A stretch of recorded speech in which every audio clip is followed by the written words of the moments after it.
مدینہ منورہ آئیں اور پھر ہم بیت اللہ کی طرف روانہ ہو رہے ہیں، یہ ہمارے لیے بہت بڑی سعادت ہے۔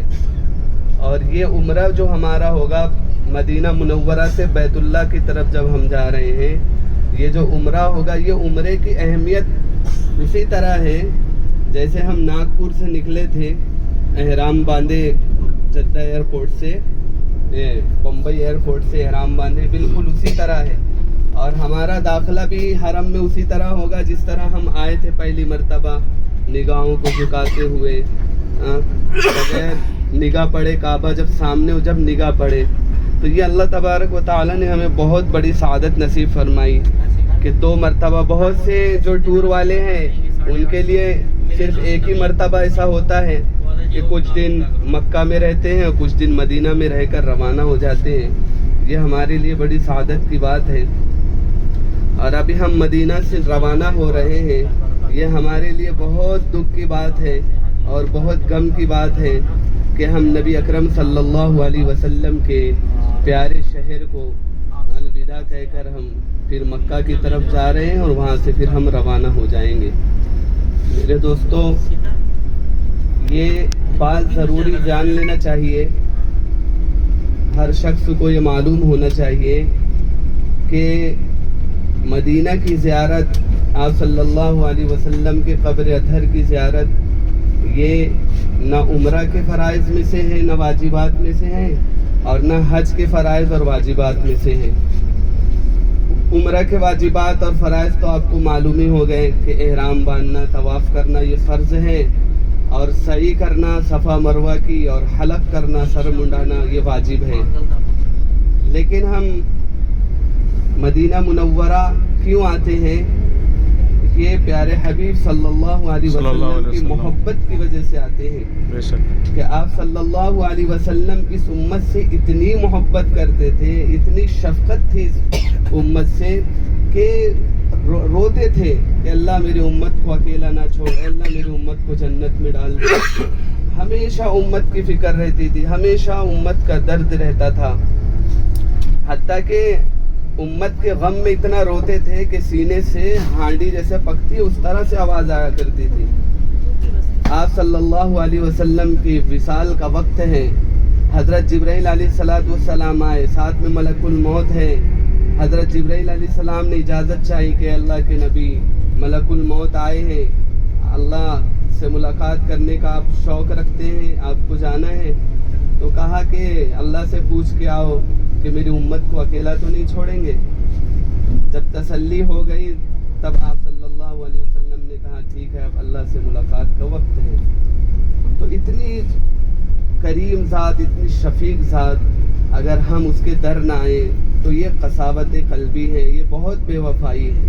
اللہ کے نبی علیہ السلام نے فرمایا من زارا قبری، جس نے میرے قبر کی زیارت کی، وجبت لہو شفاعتی، اس کے لیے میری شفاعت واجب، یعنی جو اللہ کے نبی کی زیارت کرے گا کل قیامت کے دن اللہ کے نبی علیہ السلام اس کی سفارش کریں گے۔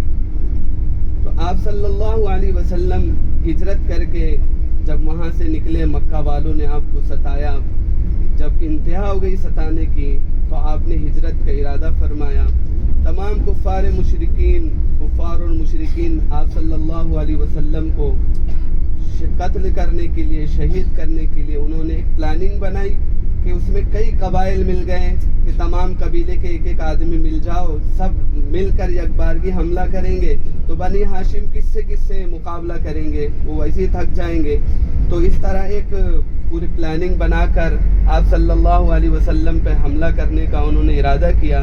آپ صلی اللہ علیہ وسلم کو پتہ چلا تو حضرت علی رضی اللہ تعالیٰ عنہ کو بلایا، جو مکہ والوں کی جو امانتیں ان کے پاس رکھی تھی وہ امانتیں حضرت علی رضی اللہ عنہ کو دی، کہا یہ لو اور میرے بستر پہ سو جاؤ، جس کی امانتیں ہیں صبح دینا سب کو اور پھر مدینہ آنا۔ آپ صلی اللہ علیہ وسلم کے ساتھ حضرت جبرائیل تھے۔ حضرت علی رضی اللہ تعالیٰ عنہ فرماتے ہیں کہ میں اس رات اتنی گہری نیند اور اتنی میٹھی نیند سویا کہ زندگی میں نے کبھی ایسا نہیں سویا۔ کیوں؟ کیونکہ جانتے تھے آج نبی کریم صلی اللہ علیہ وسلم نے فرما دیا تھا صبح آنا، تو وہ اس بات کی گارنٹی تھی کہ آج دشمن بھی کیا، کوئی موذی جانور بھی کیا، کوئی مجھے ہاتھ نہیں لگا سکتا، کوئی میرے بال باقا نہیں کر سکتا. اتنا ان کو یقین تھا اور ایک دم آرام سے سوئے ہیں.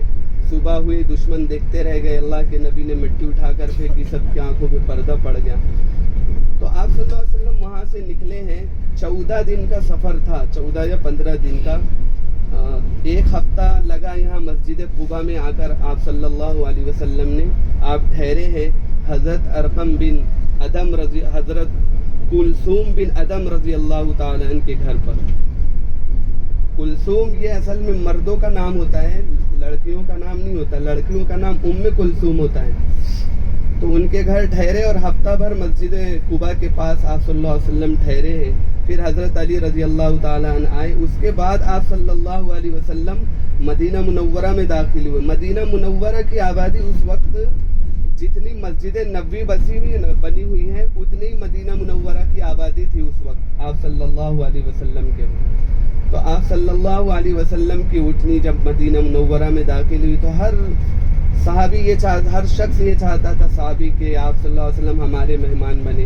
سب سے پہلے جب آپ مسجد قباء میں ٹھہرے ہوئے تھے، حضرت ابو بکر ساتھ تھے، تو لوگ جانتے نہیں تھے کہ آپ صلی اللہ علیہ وسلم کون ہیں. کئی لوگ تو جب مدینہ منورہ سے قباء کی طرف لوگ آئے، دیکھا تو پہچان نہیں پائے. سب حضرت ابو بکر صدیق رضی اللہ تعالیٰ عنہ کو سمجھ رہے تھے کہ یہی آخری نبی ہے، کیونکہ ہم عمر بھی تھے دونوں، بس 3 سال کا فرق تھا. حضور صلی اللہ علیہ وسلم 3 سال بڑے تھے اور آپ 3 سال چھوٹے تھے حضرت ابو بکر. ہم عمر ہی تھے. تو پھر جب دھوپ کی کرنیں آپ پر پڑنے لگی، حضرت ابو بکر صدیق رضی اللہ عنہ نے اپنا رومال اٹھا کر جب آپ صلی اللہ علیہ وسلم کو سایہ کیا، تب لوگوں نے سمجھا کہ نبی یہ ہے. خیر جب مدینہ منورہ میں داخل ہوئے، سب چاہتے تھے کہ ہماری مہمانی میں آئے، ہماری مہمانی میں آئے. آپ صلی اللہ علیہ وسلم نے فرمایا نہیں، میری اٹھنی کو حکم ہے وہ جہاں بیٹھیں گی میں اسی کا مہمان بنوں گا. آپ صلی اللہ علیہ وسلم کی اٹھنی حضرت ابو ایوب انصاری رضی اللہ تعالی عنہ کے خیمے کے پاس جا کر رکی اور آپ صلی اللہ علیہ وسلم حضرت ابو ایوب انصاری رضی اللہ تعالی عنہ کے مہمان بنے. اور حضرت ایوب انصاری رضی اللہ تعالیٰ عنہ بڑے پائے کے صحابی ہیں. ان کی قبر وطہر استنبول